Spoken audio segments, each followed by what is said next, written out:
I'm sharing life-changing homemaking secrets from Prudence the Neat today on the Daily Connoisseur.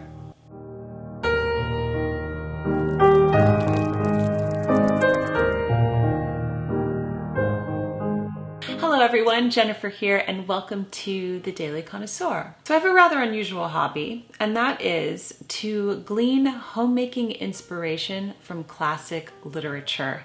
I have an entire playlist down below. We have explored Little Women, The Secret Garden, Little House on the Prairie, Farmer Boy, Mrs. Beeton's book of household management, Anne of Green Gables. We've really taken this series far. And the last time we did a video, we explored Marjorie Weinman Charmant's Mooch the Messy. Well, today I have a treat for you because we are going to discuss the sequel, Mooch the Messy meets Prudence the Neat. This is a very difficult book to get a hold of, but I found it for you and I have gleaned the homemaking wisdom that we can learn from Prudence. I just want to show you, I bought this book used online and it was a library book.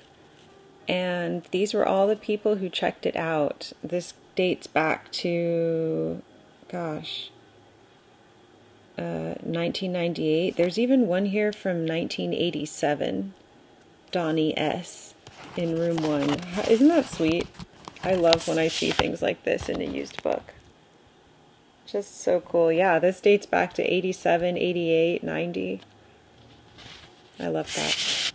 Okay, so as a quick overview before we dive into each lesson, Mooch the Messy is a rat who lives in Boston, and the hole that he lives in is so messy. It's like a complete tip. In the last book, his father came to visit him and he had to clean it up and grapple with his own mess. And this time, a new person has come to town. So Mooch the Messy discovers that he has a new neighbor in the hole next to his, and her name is Prudence the Neat. So this is the book about him going to meet her and the discoveries that they both find. So without further ado, let's jump into life-changing homemaking secret number 1, which is that mess can be subjective. So Mooch figures out that he has a new neighbor and he's intrigued by her. So he goes to visit her, and on page 14, she says, "Don't mind the mess." "You have a mess?" said Mooch. "How wonderful." This is funny. So Mooch likes a mess, so he thinks it's wonderful she has a mess. Mooch looked around. "Your table is set, your bed is made, your floor is swept. I cannot find your mess." "Well," said Prudence, "there is a bit of dust on the floor." "Oh," said Mooch. "Sit down," said Prudence. And this goes on. So he's discovering that she thinks that her place is a mess, but it looks pristine to him. She thinks a mess is a little bit of dust on the floor. Mooch thinks a mess is something totally different. His house is a complete mess, okay? So the first tip that I got is that mess is subjective.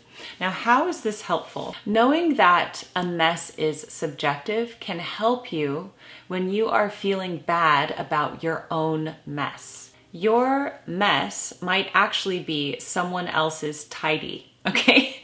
And how is this helpful?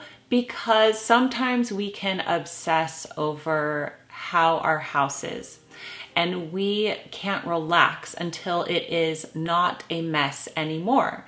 But what is a mess? I think we all have that point where we think this is really bad and we have to clean up, okay?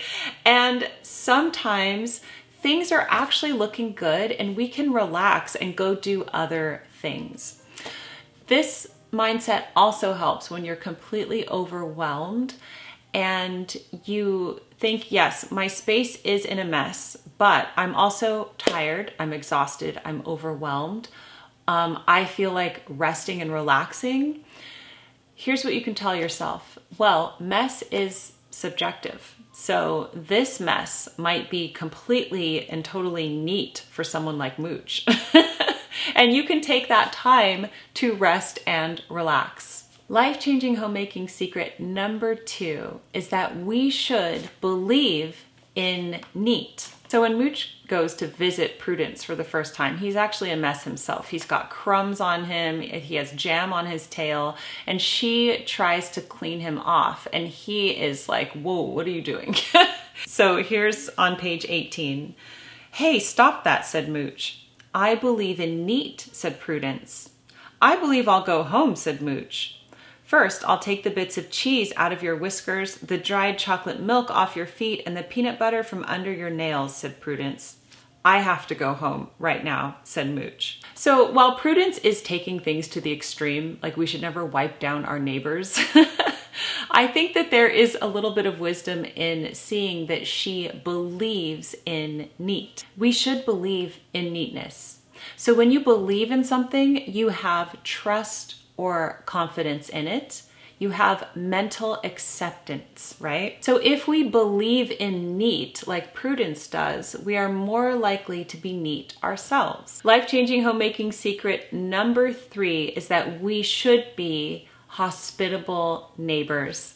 So on page 10, when Mooch realizes that he has a new neighbor, he says, I will go over and say hello. Mooch took a piece of paper from his sugar bowl. He licked it and printed on it, welcome to the hole next to mine. And then on page 29, Prudence brings him some cheese bread. So on page 29 it says, oh no, thought Mooch, it's Prudence the Neat. She must not see my messy hole. I brought you some cheese bread that I baked, called Prudence. Now Mooch didn't open his door initially because he was worried about his mess. But that's not the point. It's the thought that counts. And I love that they are neighbors, and in their own way, they are reaching out to the other person to show hospitality and to show community. I thought it was really sweet that Mooch wrote her a note welcoming her to the neighborhood and that she baked him cheese bread. So I thought that that was sweet because I think we all think, oh, I need to do something big and grand, but what we can do for our neighbors is what we have the capacity to do and what makes sense to us. And I think any neighborly gesture is sweet. This makes me think of something that really touched my heart. And our next door neighbors, who have since moved, but they were from China, and they were new to California, and they didn't speak much English, but we were very friendly. And on Valentine's Day, after one of the first years that they moved here, they had put little roses on the porch for the kids with a little Valentine note. And I thought that that was so sweet. I was so touched by that. And yeah, just little gestures like that. You know, we give our neighbors little boxes of chocolates at Christmas time and things like that. I just think that it's very sweet to be in touch with your neighbors. Life-changing homemaking secret number 4 is to look at cleaning like a challenge you want to accept. So let's have a look here at page 43. It says, Prudence took her pan and walked home. If I could just get inside that hole for 5 minutes with my mops and brooms, what a glorious time I could have, she thought. So she's talking about Mooch's mess. She has seen it through the window when she tried to bring him some cheese bread, and she is longing to get in there and clean it up for him. And I thought, what a great attitude to actually look at a mess and instead of feeling defeated and daunted, actually feel excited that you can tackle it. And then on page 44, it says, the next morning there was a knock at Mooch's door. Mooch opened the door. Prudence was there. She was carrying 4 mops, 2 brooms, and 3 pails. A bag of dust cloths was slung over her shoulder. Mooch quickly stepped outside and closed his door behind him. So she is enthusiastic. She cannot wait to get in there and clean up his house. Life-changing homemaking secret number 5 is that big messes need not be daunting. Can we actually look forward to cleaning up a big mess? That is the question here. I feel very intimidated and defeated when I'm facing a big mess. I dread it, and I think that that's pretty universal. But Prudence is the opposite of this. She actually looks at it like it's a challenge, and she is not daunted at all. So let's have a look here at page 56. So she's in Mooch's hole finally. It says she looks at the ants in the jam. "Oh, Mooch," she said, "of all the messes in the world, this must be the biggest and the best." "The biggest and the best?" said Mooch. He's confused. "Yes," said Prudence, "and what a wonderful time I'll have cleaning it up. I'll sweep and scrub and dust and vacuum and pick up and pull down. Oh, what a fun job. Cleaning this place up could keep me happy for a whole week." Okay, so this is like a mind-bending thriller for me. I love when I'm reading a thriller book and the perspective is flipped and you suddenly see a different side of things. This also happens when I'm puzzling. When I'm putting a puzzle together, I think I have the right piece and it seems to go in a certain area, but for some reason it's not fitting. And then you change the orientation of the piece. Like instead of having it horizontally, you put it vertically and suddenly it fits. So that's like this plot twist for me. Prudence looks at Mooch's mess as this amazing thing, this like form of entertainment that is going to keep her happy for at least a week. Whereas we might look at that mess and think, oh my gosh, I cannot cope with this. I want to be doing something else. So that is the plot twist here. And big messes need not be daunting. Can we approach them with gusto like Prudence? Life-changing homemaking secret number 6 is that we should not be threatened by change. So Mooch is threatened by Prudence wanting to clean his house. This is freaking him out, okay? And on page 59, he says, "No," cried Mooch, "if you wreck my mess, I'll wreck your neat." So he's getting desperate now. He's threatening her. He says, if you wreck my mess, I will go to your house and I will mess your house up. Now, from my perspective, Mooch should be delighted that she wants to clean his house. He should be like, go right ahead, right? But he is threatened by this. Now, this is actually relatable and probably for most people because while we would love for someone to, clean the kitchen, what about the bigger messes in our home? So we recently did our biannual massive decluttering of our home. And what we do is we go through every room, everybody gets a trash bag, everybody, puts things out of their room that they no longer want. And we donate what we can, and for everything else, we call junk removal. And we just had it all hauled out. It was amazing. But of course, every time you do that, you are met with a little bit of resistance. Maybe your children don't want to give up an old toy that they no longer are interested in. Maybe you don't want to give up some of the clothes in your closet because you think, well, maybe I'll wear those again one day. There's so many things that we are resistant to getting rid of. If you've ever seen an episode of Hoarders, you know that oftentimes the hoarder is very hesitant to have somebody come in and clean out their home. They have so much resistance to it. And while you're watching it, you're thinking, what on earth? Like, take the help, let them help you. But we've all been in that position where we don't want to get rid of things. I find for women, a lot of that is with clothes and beauty items, shoes, things that we don't want to get rid of for whatever reason. But a lot of us need a big clear out of clutter. So I found that to be interesting that Mooch got really defensive when she offered to clean his place. And he was like, if you try to clean my place, I will mess up your place. Life-changing homemaking secret number 7. Sometimes cleaning routines call for arrangements. Okay, probably not like this, but hear me out. On page 60, Prudence and Mooch come to an arrangement. So listen to this. He's still threatening her, right? So he says, I'll put ants in your jam, bumps in your bed, and crumbs on your carpet. It's a deal, said Prudence. What? Said Mooch. You mean I can put peanut butter on your ceiling, soup on your sofa, and socks on your lamp? Sure, said Prudence. You can make all the mess you want. Okay, what's going on here? Here's another plot twist, right? She says, at the end of the week, we'll switch places and start all over again. You mess, I clean. Mooch jumped up and down on the underwear on his table. I'll make you some of the crunchiest messes in Boston, he said. Oh, Mooch, said Prudence, and we'll do it over and over again. Promise? I promise, said Mooch. Okay, so this is a very strange arrangement. She is offering to clean up his mess, and while she does that, he's going to mess up her apartment, and then she could clean that up, and then they're going to switch back and forth, which is very odd. So I'm not really advocating that at all, because we make messes without trying, so we don't need to try to make even more of a mess. But I think the spirit behind this is what we can learn from. They have come up with an arrangement that works for them.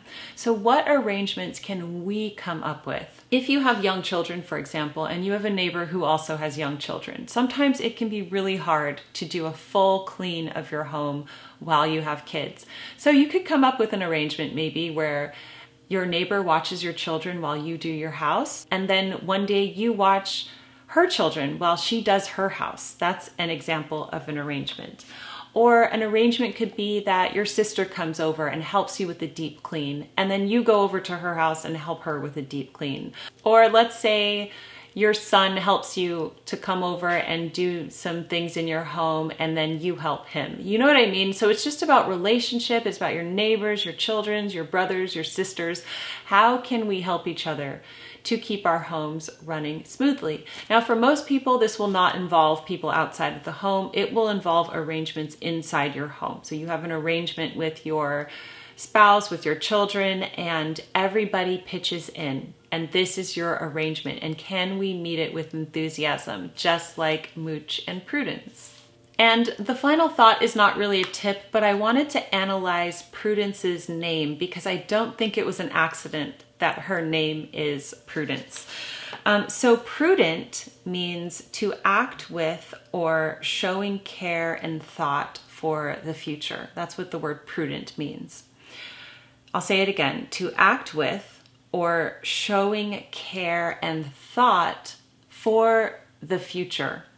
Okay, so prudence is the quality of being prudent. Another definition for prudence is cautiousness, okay? So while Prudence in this story is a bit of a neat freak, like I think she takes things way to the extreme, she is a good example of someone who cares for her environment and who is thoughtful and who is thinking about the future. So in that sense, she does live up to her namesake.